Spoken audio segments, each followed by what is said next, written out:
Hello everyone, मैं आंचल Sharma, counseling psychologist from Bhatia Neuropsychiatric.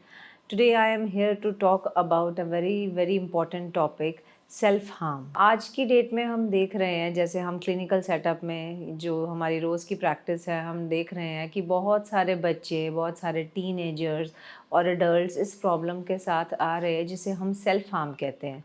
As the name itself describes about its problem, self harm एक ऐसी problem है जिसमें patients अपने आप को कुछ नुकसान पहुंचा के या अपने आप को हानि पहुंचा के अपने इमोशनल टर्मोइल जिससे वो गुज़र रहे होते हैं उसको शांत करते हैं। अब ये सेल्फ हार्म को मैं थोड़ा-सा आपको डिटेल में बताना चाहूँगी। बेसिकली सेल्फ हार्म में पेशेंट अपने आप को हार्म करता है एक पर्पज़ के साथ। There is always a purpose behind it. It is a non suicidal act, but still it has some act behind it. It has some purpose behind it. And the purpose is to have a temporary relief from the emotional pain which the patient or the client is going through. Self harm से patient को कुछ समय के लिए तो relief आता है, physical emotional relief, जो उसको पेन आ रही होती है किसी भी इमोशनल टर्मोइल से गुजरते हुए, उससे अपने आप को बचाने के लिए पेशेंट इस चीज़ की सपोर्ट लेते हैं। बेसिकली ये तब होता है जिन लोगों में कोपिंग स्ट्रैटेजीज़ बहुत पुअर हैं, जिनके अंदर वो क्षमता नहीं है कि स्ट्रेस को कैसे मैनेज करना है, अपनी प्रॉब्लम को कैसे सॉल्व करना है। These people certainly have some difficulty in expressing themselves. They don't understand how they are going to face the problem, how they are going to solve the problems और how the things can go in a way. So उस confusion में, उस pen में जब वो हो रहे होते हैं, कुछ समझ ना आने पर जो उनके साथ जो माइंड में इतनी बेचैनी और एंग्जाइटी रहती है, उससे इमीडिएट रिलीफ पाने के लिए ये लोग अपने आप को कुछ ऐसा पेन देते हैं जिससे उनको इमीडिएट रिलीफ आता है। तो बहुत सारे पेशेंट्स हमें एक्सप्लेन करते हैं कि जैसे वो अपने आप को सेल्फ हार्म देते हैं या सेल्फ हार्म करते हैं तो उनका उस कुछ समय के लिए मन शांत हो जाता है। जैसे कट लगाया फॉर एग्जांपल, अपनी रिस्ट को काटने की कोशिश की या अपनी आर्म्स के ऊपर उन्होंने कोई बाइट किया या स्क्रैच किया, वो जो पेन है, जो वो पेन का स्टिमुलस आपके ब्रेन को जाता है, वो उनको एक शांति का, एक रिलीफ का एहसास दिलाता है। अब इस सेल्फ हार्म के साथ एक और भी चीज़ जुड़ी है, जैसे ही उनको एक इमीडिएट रिलीफ आएगा, उस समय के लिए तो वो ठीक रहते हैं, उस समय के लिए तो शांत हो गए, रिलैक्स हो गए, लेकिन कुछ देर बाद क्या होगा, एक गिल्ट, एक शेम आना शुरू हो जाता है क्लाइंट को खुद को देखकर कि उसने अपने साथ ऐसा क्यों किया है। क्योंकि letter on she or he feels that it is not right way to manage with any stressor, और उसके बाद शेम और गिल्ट में जाता है, जिससे फिर से एक इमोशनल टर्मोइल में वो जा रहा है, क्योंकि उसको फिर वो स्ट्रेस को मैनेज नहीं आ रहा कि मुझसे ये ऐसा कैसे हो गया। So basically it is a vicious circle जिसमें हम इमोशनल टर्मोइल, इमोशनल ओवरलोडिंग से गुजर रहे हैं, जो हमें सेल्फ हार्म की तरफ लेकर जा रहा है। वो सेल्फ हार्म हमारे को एक इमीडिएट रिलीफ दे रहा है, वो इमीडिएट रिलीफ लेटर ऑन हमें गिल्ट में लेकर जा रहा है, और अल्टीमेटली वो गिल्ट हमें फिर से एक इमोशनल टर्मोइल में फंसा रहा है।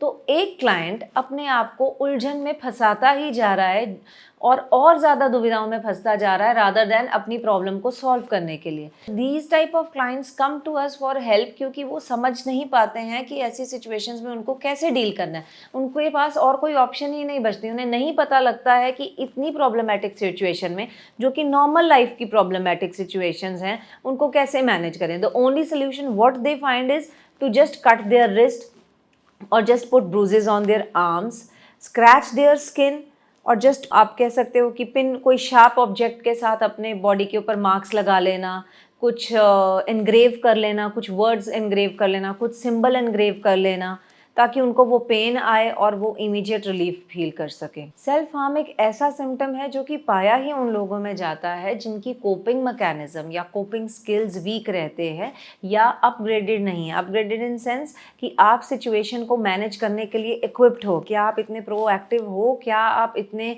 बैलेंस्ड पर्सनैलिटी के इंसान हो कि कोई भी सिचुएशन आए और आप उसको इमोशनली मैनेज कर सके। बिकॉज देखिए, लाइफ में अप्स एंड डाउन्स हर एक के लाइफ में आ रहे हैं, stressors are going to be there in life, and we all face the emotional turmoils as well, but are we intelligent enough to feel that emotion, to understand that emotion and solve that turmoil or solve that problem which we are going through? इन लोगों में basically वो coping skill नहीं रहता है और ये अपने emotions को नहीं समझ पाते हैं। मोर ऑफ नेगेटिव इमोशंस ही पाए जाते हैं। इनको लगता है वर्थलेस है, हेल्पलेसनेस है, लाइफ यूजलेस है, आगे कुछ अच्छा नहीं है, या अपने आप को विक्टिमाइज करना, मैं ही बेचारा हूँ जिसके साथ ऐसे हुआ है, या मेरे साथ ऐसे क्यों हो रहा है, किसी चीज़ को लेकर एक्सेप्टेंस नहीं आ पाती है, जिसके कारण इमोशनल पेन और ज़्यादा बढ़ जाता है। अब हम जनरली अगर सोचें तो हम यही सोचेंगे कि ऐसे लोग अपने आप को पेन क्यों पहुंचाते हैं, क्यों ये किसी से हेल्प नहीं मांग पाते, या क्यों ये कोई और तरीका नहीं ढूंढ पाते अपने आप को स्ट्रेस से मैनेज करने के लिए। सो फ्रेंड्स, प्रॉब्लम ही ये है कि इन लोगों में वो क्षमता नहीं है कि ये खुद आके अपने इमोशंस के बारे में खुलकर बात कर सके। बहुत इम्पल्सिव होते हैं, बहुत जल्दी अपने आप को किसी भी प्रॉब्लम में डाल लेते हैं, अपनी प्रॉब्लम के बारे में लोगों से डिस्कस नहीं कर पाते हैं, अपनी इंटरनल फीलिंग्स को जब वो नहीं एक्सप्रेस कर पाते तो वो एक्सटर्नल वे ढूंढ लेते हैं, जिससे उन्हें लगे कि हाँ, अगर मेरी ये इमोशन इस तरह से, मेरे वर्ड्स नहीं है मेरे पास एक्सप्रेस करने के लिए, तो मैं इस तरह से एक्सप्रेस करूँगा एक्सटर्नल वे से कि अगर पेन आएगी तो आसपास के लोग उस चीज़ को देखेंगे और शायद समझेंगे।